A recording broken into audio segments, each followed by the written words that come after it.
हमें तो अपनों ने लूटा, गैरों में कहां दम था। कश्ती डूबी थी मेरी वहां जहां पानी कम था। इस समय भारतीय जनता पार्टी का शीर्ष नेतृत्व और खास तौर से प्रधानमंत्री नरेंद्र मोदी को उत्तर प्रदेश को देखकर कुछ ऐसा ही लग रहा होगा।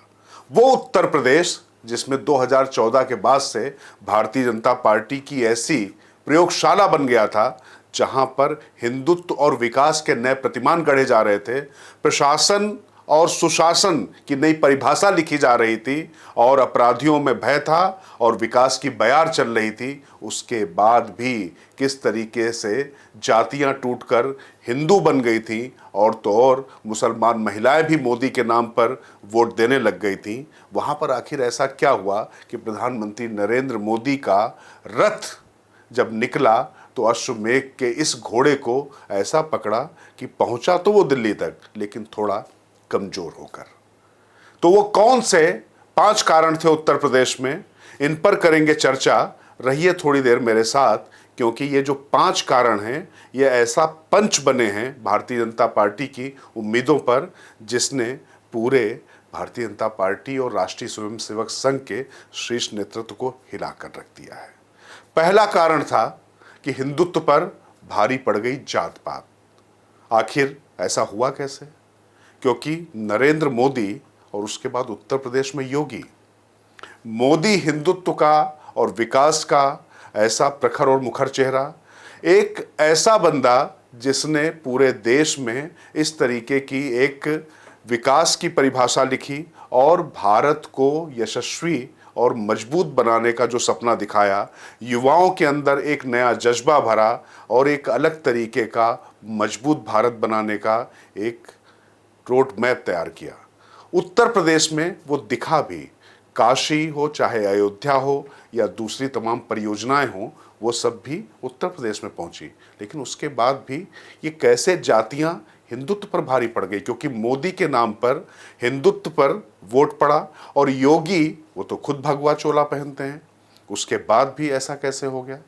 तो बताऊं इसका सबसे बड़ा कारण क्या हुआ कि जिस तरीके से जातियों को साधने का काम अमित शाह और उनकी टीम ने किया, वो काम उत्तर प्रदेश में वहां की योगी सरकार नहीं कर पाई। पहला, राजपूतों को लेकर जब नाराजगी का मसला बढ़ा तो योगी आदित्यनाथ अपने इंटरव्यू में कहते हैं कि वो योगी भी हैं और राजपूत कुल में पैदा हुए हैं। और ये भी सच है कि योगी आदित्यनाथ की लोकप्रियता जाति से परे है और निश्चित तौर पर ठाकुर उनको अपने आप में आज तारीख में सबसे बड़ा चेहरे के रूप में देखते हैं। लेकिन उन्होंने इस पूरी आग को शांत करने का कहीं मुखर प्रयास नहीं किया। आपको दिखाई पड़े हो तो बताइएगा। इसी तरीके से जो तमाम जातियों के नेता लाए गए थे भारतीय जनता पार्टी में, चाहे वो राजभर हों, चाहे दारा सिंह हों, इस तरीके के छोटे छोटे प्रयास किए गए थे। इनको कहीं पर भी मंच पर ठीक तरीके से जगह नहीं मिली, बल्कि इनकी हास्यास्पद स्थिति कर दी गई। इनके जरिए कुछ इस तरीके का मैसेज दिया गया कि जैसे योगी के आगे इनकी कोई हैसियत नहीं है।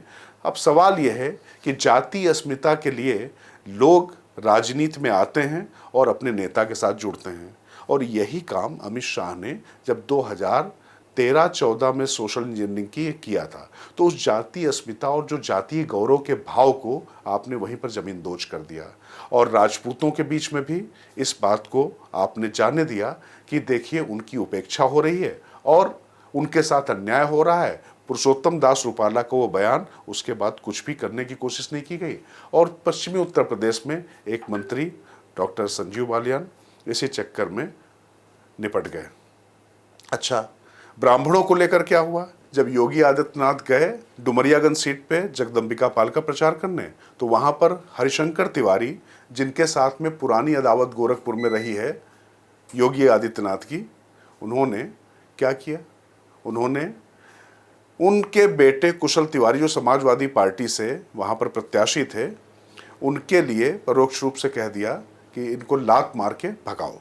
अब हुआ क्या कि पूर्वांचल में ये जो ब्राह्मण और ठाकुर का जो समीकरण है बड़ा संवेदनशील है, कहीं ना कहीं कुछ इसका फर्क पड़ा। वो अलग बात है कि भारतीय जनता पार्टी के लिए ब्राह्मण आज की तारीख में ठीक वैसा है जैसे समाजवादी पार्टी के लिए मुसलमान, मतलब बिल्कुल कमिटेड वोटर है। खैर, इसके बाद आ जाइए, जिस बुलडोजर ने योगी आदित्यनाथ को योगी बनाया, जिस बुलडोजर की लोकप्रियता पूरे देश में घूम रही थी, दरअसल उसी बुलडोजर ने भारतीय जनता पार्टी की जो तमाम संभावनाएं थी उनको भी जमींदोज कर दिया। जिस तरीके से अतिक्रमण के लिए बुलडोजर चला, उसमें खास तौर से पिछड़े वर्ग के, दलित, इन सबके घर गए, और ये अयोध्या में भी देखा गया और अन्य जगहों पर भी देखा गया। नतीजे आपके सामने हैं। आपको याद होगा कि एक समय नोएडा में जिस समय एक वो त्यागी वाला विवाद हुआ था, उसके घर पर जब बुलडोजर चला तब तो ठीक था, लेकिन उसके बाद फिर जब बुलडोजर चला तो उसके बाद लोगों ने वही जो योगी योगी कर रहे थे वो योगी हाय हाय करने लग गए थे। तो कुल मिला के इस जो बुलडोजर के जो साइड इफेक्ट्स, जो इसका भय था, इसने भी कहीं ना कहीं असंतोष पैदा किया। सबसे बड़ा एक कारण जो मैं मानता हूं, भारतीय जनता पार्टी, मैं अक्सर कहता हूं ये बात, कि वो लोगों का जो विरोध होता है, जो प्रतिद्वंदी होते हैं, उनसे इतना ज़्यादा उसको नुकसान नहीं होता जितना उसको अपने कार्यकर्ताओं की उदासीनता से होता है। कार्यकर्ता नाराज हो गए। कार्यकर्ताओं की बिल्कुल उत्तर प्रदेश के शासन प्रशासन में चलना तो दूर सुनी नहीं जा रही थी। मतलब स्थिति यह है कि जिलाधिकारी और पुलिस अधीक्षक की तो बात जाने दीजिए, वहाँ पे एसएचओ लेवल के लोग वहाँ के नेताओं को कोई तवज्जो नहीं देते थे, उनकी नहीं सुनते थे, क्योंकि उनको मालूम था कि उनकी कुर्सी लखनऊ से बचती है। और ठीक है, ये बात, जो लखनऊ में बैठे आला अधिकारी थे उनको पता था कि उनको किसको खुश रखना है, और ये कार्यकर्ताओं में नाराजगी का बड़ा कारण बना, और इसी वजह से उनमें उदासीनता हुई, और ये संघ के लोग भी इसमें शामिल हैं। और एक बहुत बड़ा कारण हुआ, जो यूथ मोदी की ताकत होते थे, वो पेपर लीक जो हुए लगातार, जिस लॉ एंड ऑर्डर की सबसे ज़्यादा दुहाई पूरे देश में दी जा रही थी, वहाँ पर एक नहीं, दो नहीं, तीन नहीं, चार नहीं, पांच नहीं, लगातार परीक्षा भर्ती घोटाला कहा गया। और एसआई जो परीक्षा वाला जो पेपर लीक हुआ, उसने तो इतने लाख लोगों को सीधे सीधे प्रभावित किया कि करोड़ों लोगों तक बहुत खराब मैसेज गया, और यूथ उससे छिटके, उनमें नाराजगी हुई, उनका मोह भंग हुआ। वो एक यूथ जो लगातार भर्ती के लिए 1,000 रुपए के, 500 रुपए के ड्राफ्ट लगा रहा है, चक्कर लगा रहा है, दौड़ रहा है, भाग रहा है, और उसकी परीक्षाएं जब लगातार स्टे होती जा रही है, उस पर कोई कार्रवाई नहीं हो रही है, इसकी बहुत ज़्यादा भर्त्सना हुई। विपक्ष ने इसको मुद्दा बनाया, यूथ तक पहुंचा, इसका फर्क पड़ा।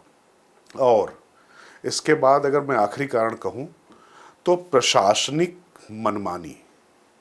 प्रशासन ने, मैं आपको बिल्कुल गारंटी के साथ बता रहा हूं कि जिस तरीके से चुनाव चल रहा था, तमाम प्रत्याशियों ने भाजपा आलाकमान से शिकायत की और कहा कि वहाँ पर प्रशासन उनको अपेक्षित सहयोग नहीं कर रहा, उनकी सुन नहीं रहा, मदद नहीं कर रहा है। और इतना ही नहीं, लगातार जिस तरीके से तमाम योजनाओं परियोजनाओं को रोका गया, और तो और जाने दीजिए, स्मृति ईरानी जैसी दिग्गज नेता जो अमेठी में थी, एक छोटे से पुल को बनाने के लिए सालों तक, पुलिया होती ना, उसके लिए भी सालों चिट्ठी चलती रही, और नहीं सुनी तो नहीं सुनी, क्योंकि अधिकारियों को मालूम था किसकी सुननी है, कहाँ से बात चलती है।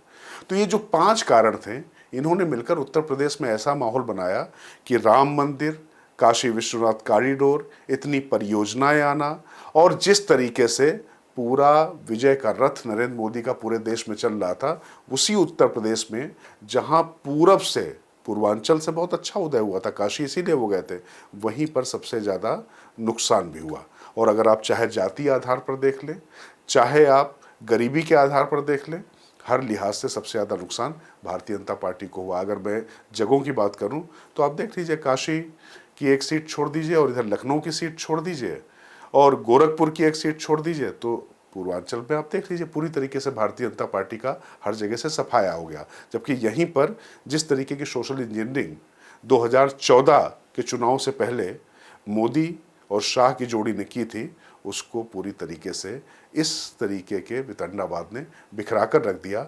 और ये जो मैसेज था कि केंद्र और प्रदेश के बीच में कुछ न कुछ चल रहा है, इसने भी इस चीज़ को और हवा दी, और अखिलेश यादव और राहुल गांधी की जोड़ी ने इस मुद्दे को खूब भुनाया। उनके साथ में मुस्लिम और यादव के साथ साथ में ये जो और जातियां थीं, जगहों जगहों पर चली गई, जिसका नतीजा हुआ कि प्रधानमंत्री नरेंद्र मोदी 240 पर रुक गए और 272 का जो जादुई आंकड़ा था वो नहीं आ पाया। अगर सीटों के घाटे की बात करें तो एक अकेले यूपी ने, अगर मैं कहूँ कि बहुमत से पीछे धकेल दिया भारतीय जनता पार्टी को, तो वो सिर्फ उत्तर प्रदेश है। नमस्कार, मैं राजकिशोर। कैसी लगी आपको ये रिपोर्ट हमें ज़रूर कमेंट बॉक्स में बताएं। ताकत आपकी।